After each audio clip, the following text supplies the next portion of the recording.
Comme à chaque soir. En parlant de sondage, justement, Luc et Elsie, on va profiter de la présence de Mathieu parce que, mine de rien, les élections présidentielles en France s'en viennent. C'est le printemps prochain, Mathieu. Et là, on regardait le dernier sondage, un des nombreux là-bas, là, de la firme Ipsos. Et là, on regarde, bon, le président Macron, toujours en avance, maintient son avance au premier tour. Mais là, attention, là, il y a cet homme qui s'appelle Éric Zemmour, qui est maintenant devant Marine Le Pen comme le candidat numéro 2. C'est lui qui brouille les cartes en ce moment.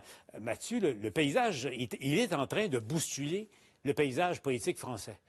Mais qui est, Mathieu, qui est Éric Zemmour, effectivement? Ben alors, le portrait peut se faire d'abord une espèce de portrait d'ensemble. On annonçait depuis 4 ans que le deuxième tour, en 2022, serait inévitablement Macron et Le Pen.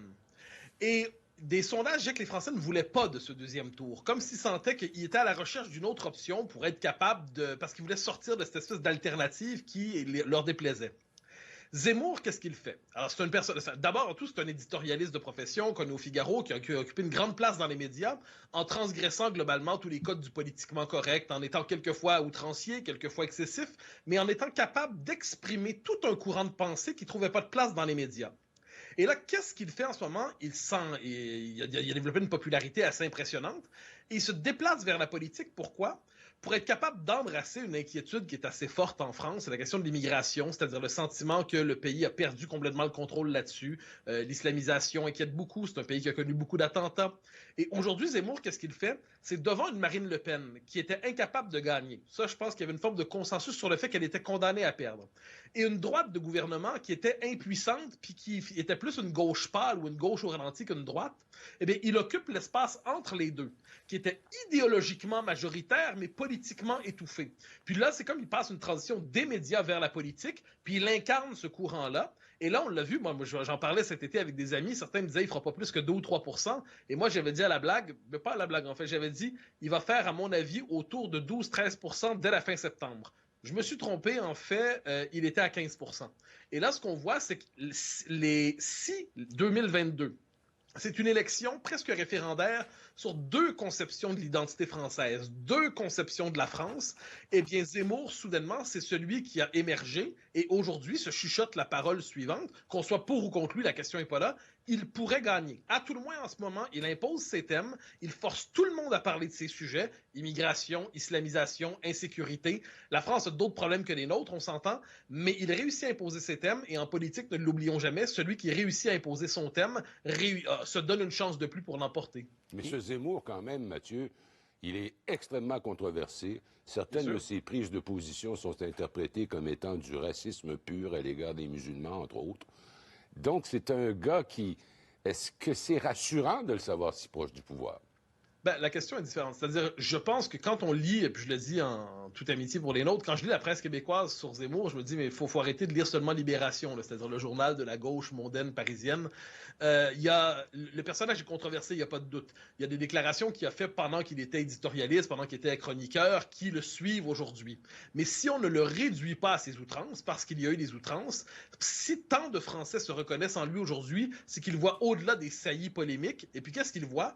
Une possibilité de redéfinir le jeu politique. Donc, au-delà, je dirais, d'une droite épuisée, d'un Rassemblement national, l'ancien Front national, qui était condamné à l'opposition, d'un Emmanuel Macron qui, lui, est bien installé, puis il va être au deuxième tour, il n'y a pas de doute, d'une gauche en décomposition. Donc, si les Français veulent transformer cette élection en élection référendaire sur deux idées de la France, tout en sachant qu'il y a des excès dans tous les camps, j'ai l'impression que c'est ce qui se joue à travers ça. Mais, il y a une diabolisation telle de Zemmour, on l'a comparé depuis un certain temps aux racistes, aux nazis, aux talibans. Aux talibans, c'était pas mal ça quand même.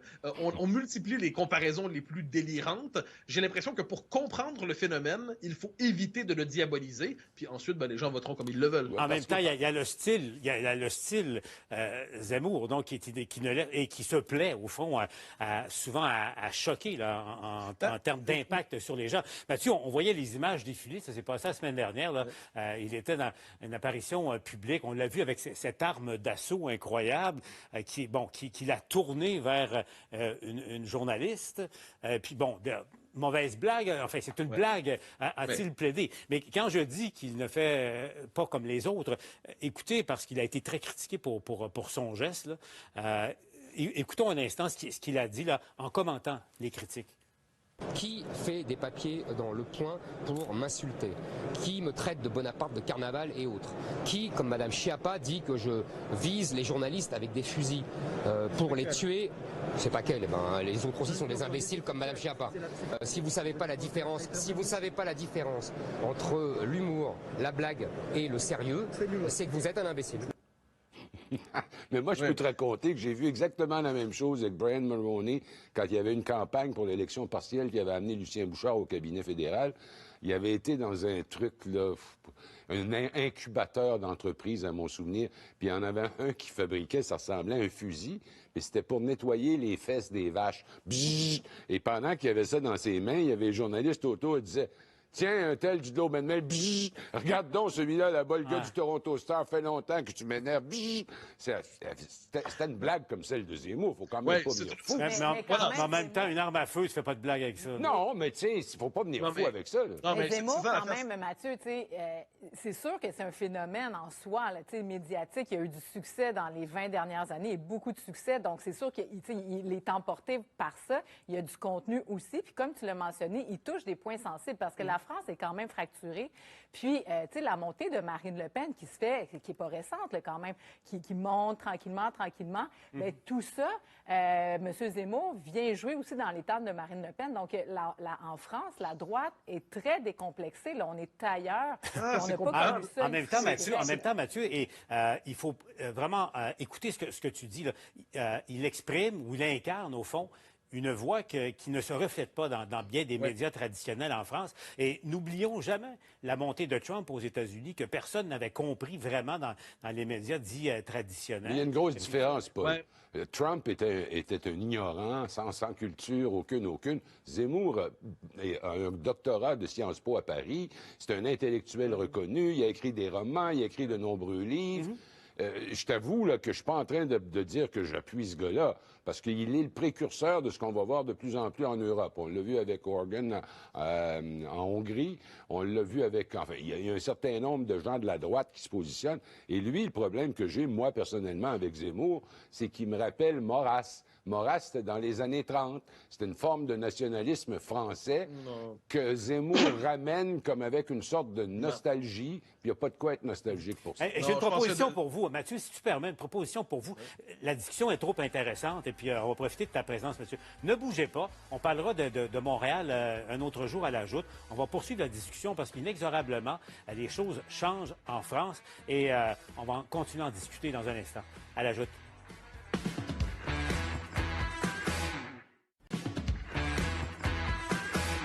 On le disait avant la pause, donc Éric Zemmour vient tout bousculer sur l'échiquier politique français en vue de la présidentielle. Revoyons ce sondage Ipsos parce qu'il faut noter. Mathieu, tu nous parlais, M. Zemmour est crédité de 15 points, de 16 points, 15 pour Marine Le Pen. Mais là, on regarde ensuite Xavier Bertrand qui serait normalement le candidat de la droite contre M. Macron qui a 13 M.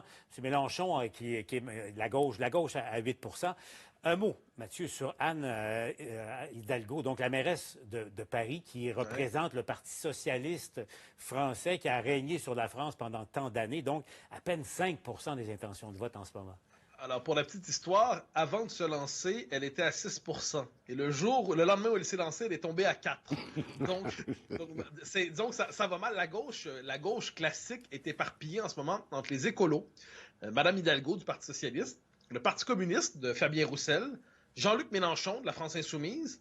Alors, c'est une espèce d'éparpillement de la gauche qui fait que si elle ne parvient pas... Et Arnaud Montebourg, une forme de gauche souverainiste à l'achèvement. Donc, si la gauche ne parvient pas à s'unir autour d'un candidat, ça ne se dessine pas comme ça pour l'instant, elle se condamne à la défaite dans la présidentielle présente. Il ne faut pas oublier... Je ne vois pas Barnier dans le sondage. Pourquoi il... Alors, voilà, ça, c'est intéressant.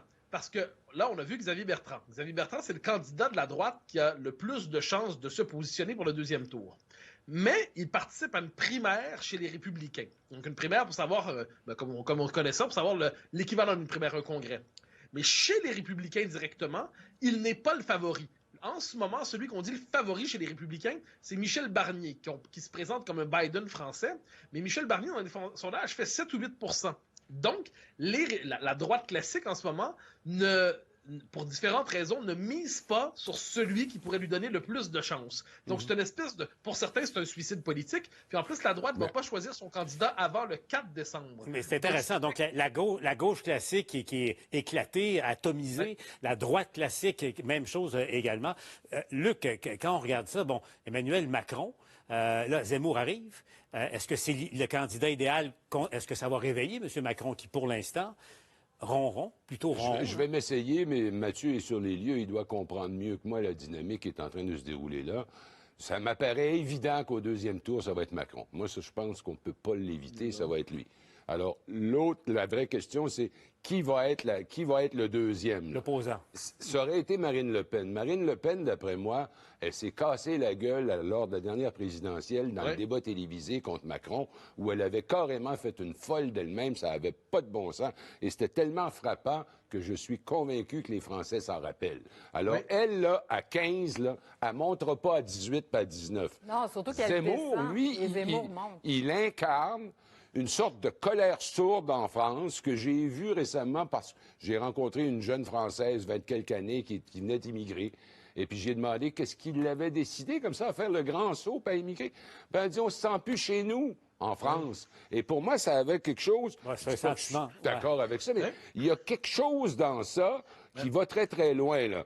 Les banlieues musulmanes qui n'ont pas de bon sens, les ci, les ça. Elle dit, c'est une fille modérée, puis je dirais même quelqu'un de moderne. Et elle disait, je suis plus chez nous. Il y a deux choses. Il y a l'insécurité, c'est un vrai problème en France. Je me permets d'en témoigner, le nombre de jeunes femmes que je connais qui prennent des cours de boxe. Vous me direz, c'est un détail, mais en disant, il faut que j'apprenne à me défendre. Il y a une boussole mentale dans la tête des jeunes Français et des jeunes Françaises qui savent dans quel quartier, quel train, quel RER, où ne pas aller parce qu'on ne veut pas risquer sa peau. Il y a le sentiment que certains quartiers, on en parlait surtout à Marseille, mais pas seulement, il y a des quartiers où la police française ne peut plus se rendre parce que les Saint-Denis, ils n'y vont plus. La Seine-Saint-Denis aussi, c'est un problème. Ils n'y vont plus. Donc, on est dans un pays où il y a des concentrations ethniques mal intégrées pour différentes raisons.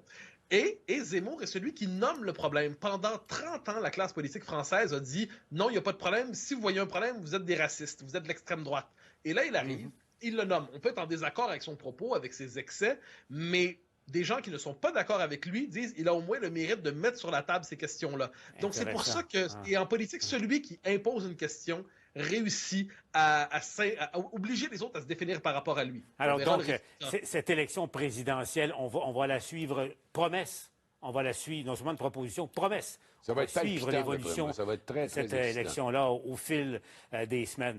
Merci Mathieu. Merci Elsie et Luc. Toujours un plaisir.